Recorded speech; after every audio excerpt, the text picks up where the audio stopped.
கட்டுமானத்தின் வலிமை, கட்டிடங்களின் பாதுகாப்பு. ஸ்ரீ துர்கா டிஎம்டி கம்பிகள். நியூஸ் கஃபே நேயர்களுக்கு வணக்கம். உங்கள் Sundar, Symphonia wealth mutual fund distributor. நம்ம எல்லாருக்குமே பார்த்திங்கன்னா டெய்லி இந்த பணத்தை பற்றி யோசிக்கிறது பார்த்திங்கன்னா கண்டினியூஸாக நடக்கிற விஷயம். ஏன்னா நம்ம எல்லாருக்குமே தெரியும், பணம் இல்லாமல் ஒரு நாள் கூட நகராது, இன்ஃபேக்ட் ஒரு நொடி கூட நகராது அப்படின்றது எல்லாருக்குமே தெரியும். ஸோ இந்த பணம் சம்பாதிக்கிறதுன்றது பார்த்திங்கன்னா எல்லாருக்குமே ஒரு முக்கியமான ஒரு தேவை, நம்ம எல்லாருக்குமே தெரியும். ஆனால் இந்த சம்பாதிக்கிற பணத்தை நம்ம அதை எப்படி பண்ணணும், அதாவது எப்படி அதை மேனேஜ் பண்ணணும் அப்படின்றது நமக்கு தெரியுமானா தெரியாது. இன்ஃபேக்ட் எது நமக்கு ரொம்ப முக்கியமான ஒரு விஷயமோ அதை பார்த்திங்கன்னா நிறைய பேர் பார்த்திங்கன்னா ரொம்ப ஈஸியாக எடுத்துக்கிறது, இல்லை ஒரு என்டர்டெயின்மெண்ட் மாதிரி பண்ணுறது, ஒரு டைம் பாஸ் மாதிரி பண்ணுற மாதிரி நிறைய பேர் இருக்காங்க. நம்ம ஜென்ரலாக பார்த்திங்கன்னா பணத்தை லக்ஷ்மிக்கு இணையாக பார்ப்போம்.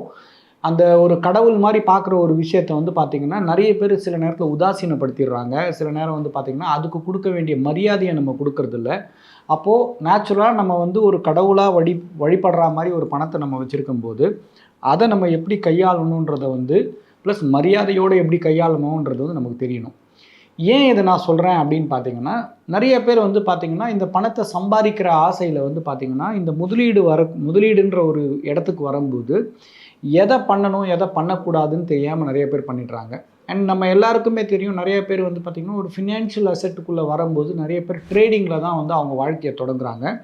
அண்ட் ட்ரேடிங்கை பொறுத்த வரைக்கும் நம்ம எல்லாருக்குமே தெரியும், அது பார்த்திங்கன்னா பெரிய லாபகரமான ஒரு விஷயம் இல்லைன்னு நம்ம எல்லாருக்குமே தெரியும். இன்ஃபேக்ட் அதை எப்படி சொல்லுவாங்க அப்படின்னு பார்த்திங்கன்னா, trading is a zero sum game அப்படின்வாங்க. அதாவது ஒருத்தருடைய நஷ்டம் தான் இன்னொருத்தருடைய லாபம் அப்படின்னு சொல்லுவாங்க.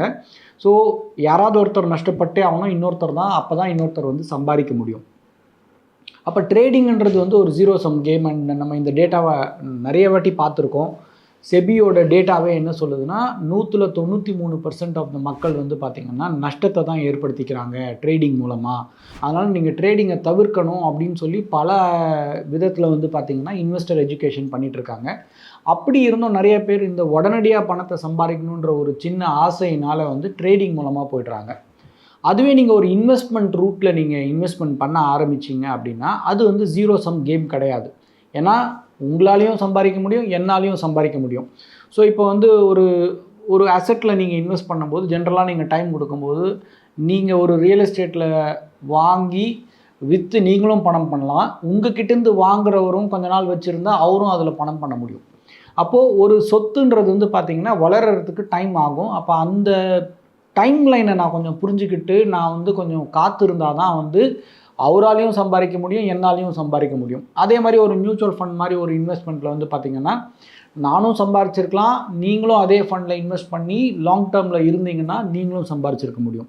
ஸோ ட்ரேடிங்க்கும் இன்வெஸ்டிங்க்கும் இருக்கிற ஒரு பெரிய வித்தியாசம் இது தான். ட்ரேடிங்கில் பார்த்திங்கன்னா யாராவது ஒருத்தர் நஷ்டப்பட்டே ஆகணும், யாராவது ஒருத்தர் அப்போ தான் ப்ராஃபிட் பண்ண முடியும். அதே இன்வெஸ்டிங்கில் பொறுத்த வரைக்கும் பார்த்திங்கன்னா 2 பேருமே சம்பாதிக்க முடியும். ஸோ இந்த ஒரு இதை நம்ம கண்டிப்பாக புரிஞ்சுக்கணும்.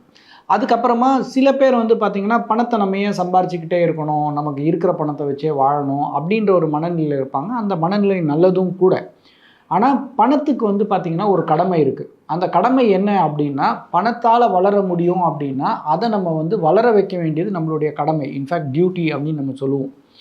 எதனாலனா பணம் எல்லாத்தையும் நான் சம்பாதிக்கிற எல்லாத்தையும் நானே பயன்படுத்தணும்னு அவசியம் கிடையாது. இன்ஃபேக்ட் பணம் சம்பாதிக்கிற ஸ்கில் பார்த்திங்கன்னா எல்லாருக்கும் ஈஸியாக இருக்காது. சில பேருக்கு பார்த்திங்கன்னா பணத்தை எப்படி சம்பாதிக்கணும், எப்படி கையாளணும் அப்படின்ற விஷயம் பார்த்திங்கன்னா கொஞ்சம் எளிதாக அவங்களுக்கு புரிஞ்சிடும்.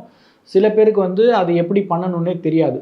அப்போ யாருக்கு இந்த ஸ்கில் இருக்கோ அந்த ஸ்கில் உள்ளவங்க பார்த்திங்கன்னா பணத்தை சம்பாரிச்சுக்கணும்.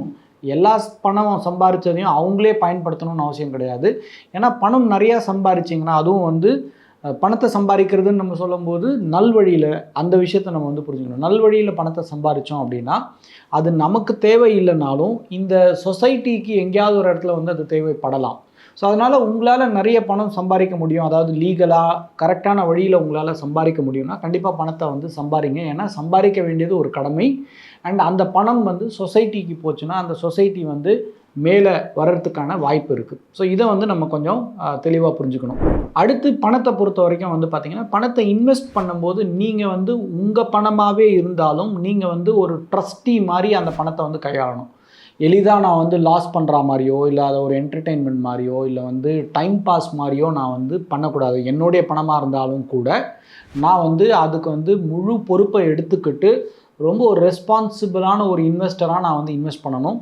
இல்லை எனக்கு இன்வெஸ்ட்மெண்ட் பண்ண தெரியாது அப்படின்னா நீங்கள் வந்து அதை தெரிஞ்ச ஒரு இன்வெஸ்ட்மெண்ட் அட்வைசர் மூலமாகவோ இல்லை ஒரு மியூச்சுவல் ஃபண்ட் டிஸ்ட்ரிபியூட்டர் மூலமாகவோ நீங்கள் போனீங்கன்னா அந்த பணத்தை சரியாக வந்து கையாள முடியும். ஸோ நீங்கள் வந்து உங்கள் பணத்தோட ட்ரஸ்டி அப்படின்றத புரிஞ்சுக்கணும்.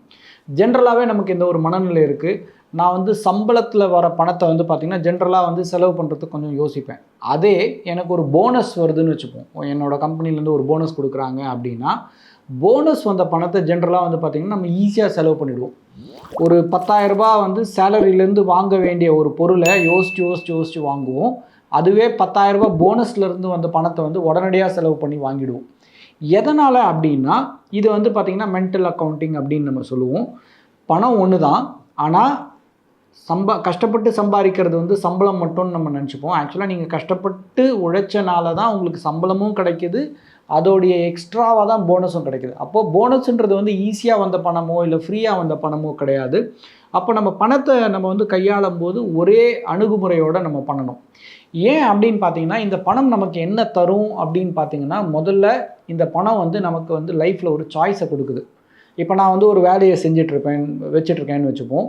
அந்த வேலை எனக்கு பிடிக்கவே இல்லை அப்படின்னா என்கிட்ட நிறைய பணம் இருந்ததுன்னா அந்த தொழிலை நான் தொடர்ந்து செய்யாமல் இல்லை அந்த வேலையில் நான் தொடர்ந்து இல்லாமல் நான் வந்து எனக்கு என்ன வேணுமோ அதை செய்யறதுக்கான சாய்ஸை கொடுக்கும்.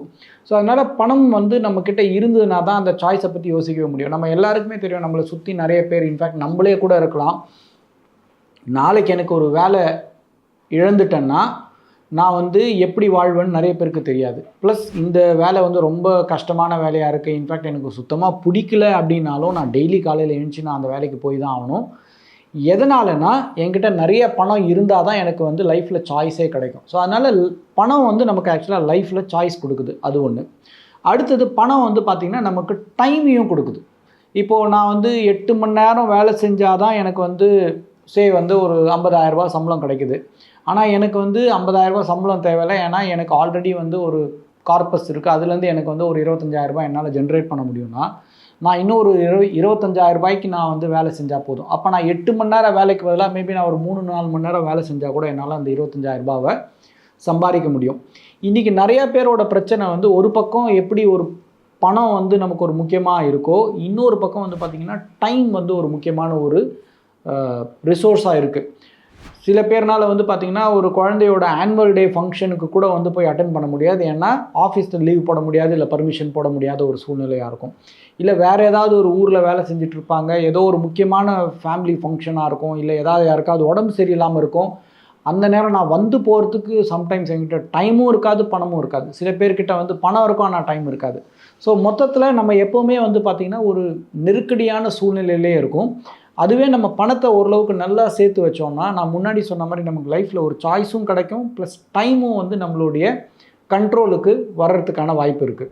அதுக்கப்புறமா முக்கியமாக வந்து பார்த்திங்கன்னா நம்ம வந்து பிடிச்ச வேலையை செய்யறதுக்கு பதிலாக நமக்கு கிடைச்ச வேலையை தான் வந்து நிறைய பேர் செஞ்சிட்ருக்கோம்.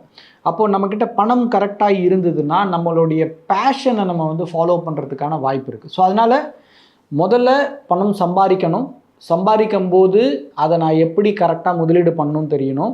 அப்போ தான் வந்து பார்த்திங்கன்னா நான் சொன்ன மாதிரி உங்களுக்கு லைஃப்பில் சாய்ஸ் கிடைக்கும், அதுக்கப்புறம் லைஃப்பில் வந்து பார்த்திங்கன்னா டைம் கிடைக்கும், அதுக்கப்புறம் நீங்கள் பிடிச்ச விஷயத்த செய்ய முடியும். ஸோ இந்த 3த்தை வந்து கொடுக்கறதுக்காக தான் நம்ம பணத்தை வந்து நம்ம தேடி சம்பாதிக்கிறோம். அப்படி கஷ்டப்பட்டு சம்பாதிச்ச பணத்தை நீங்கள் கரெக்டாக கையாளாமல் அதை நஷ்டப்பட்டு நான் வந்து உடனடியாக சம்பாதிக்கணும்னு சொல்லி ஒரு பான்சி ஸ்கீமில் பணம் போடுறதா இருக்கலாம், இல்லை வந்து ட்ரேடிங்கில் போய் பணத்தை போடுறதா இருக்கலாம், இல்லை என்னன்னே தெரியாமல் வந்து நான் இந்த இடத்துல போய் ஒரு பிளாட்டை வாங்குகிறேன், அந்த பிளாட்டோட டைட்டில் கரெக்டாக இருக்கா, அது வளருமா, அப்படின்ற விஷயங்கள்லாம் தெரியாமல் நான் போய் ஒரு டிசிஷன் எடுத்தேன் அப்படின்னா நான் இன்றைக்கி இருக்கிற சூழ்நிலையோட நான் இன்னொரு பிரச்சனையான இடத்துக்கு தள்ளப்படுறதுக்கான வாய்ப்பு இருக்குது. ஸோ அதனால் பணம் சம்பாதிச்சு அதை கரெக்டாக கையாள கற்றுக்கிறது வந்து நம்மளுடைய லைஃப் ஸ்கில்லுன்னு சொல்லுவோம். இது வந்து பார்த்திங்கன்னா ரொம்ப முக்கியமான ஒரு விஷயம். எப்படி வந்து நான் வந்து தனியாக நான் வாழ்க்கையை வாழணுன்னா சில பேசிக் விஷயங்களை நான் தெரிஞ்சுக்கணும், ஒரு சமைக்க கற்றுக்கணும், ஒரு வீடை பராமரிக்க கற்றுக்கணும். அதே மாதிரி மணி ஸ்கில்ன்றது வந்து பார்த்திங்கன்னா எல்லாருக்கும் தேவையானது. எனக்கு பணம் பிடிக்கும் பிடிக்கல அப்படின்றத தாண்டி இந்த ஒரு ஸ்கில்லை நம்ம வந்து கண்டிப்பாக டெவலப் பண்ணோன்னா நம்ம லைஃப் ஃபுல்லாக அது வந்து நம்மளை வந்து ஹெல்ப் பண்ணும். ஸோ அதனால் பணத்தை நம்ம லக்ஷ்மியாக கடவுளாக நம்பும்போது அந்த பணத்தை நம்ம வந்து பொறுப்பாக பார்த்துக்க வேண்டியது நம்மளுடைய கடமை. ஸோ இந்த மாதிரி தகவல்கள் பல விஷயங்களை வந்து நம்ம தொடர்ந்து சொல்லிக்கிட்டே இருக்கோம். மேலும் உங்களுக்கு வேறு ஏதாவது தகவலோ இல்லை வந்து கேள்விகளோ இருந்தால் நீங்கள் நம்மளுடைய கமெண்ட் செக்ஷனில் போடுங்க. வரப்போகிற வீடியோஸில் அதை நாங்கள் கவர் பண்ண ட்ரை பண்ணுறோம். பார்த்ததுக்கு நன்றி. இந்த வீடியோ உங்களுக்கு பிடிச்சிருந்தா லைக் பண்ணுங்க, ஷேர் பண்ணுங்க, கமெண்ட் பண்ணுங்க. மறக்காம பெல் பட்டனை கிளிக் பண்ணிட்டு சப்ஸ்கிரைப் பண்ணிடுங்க.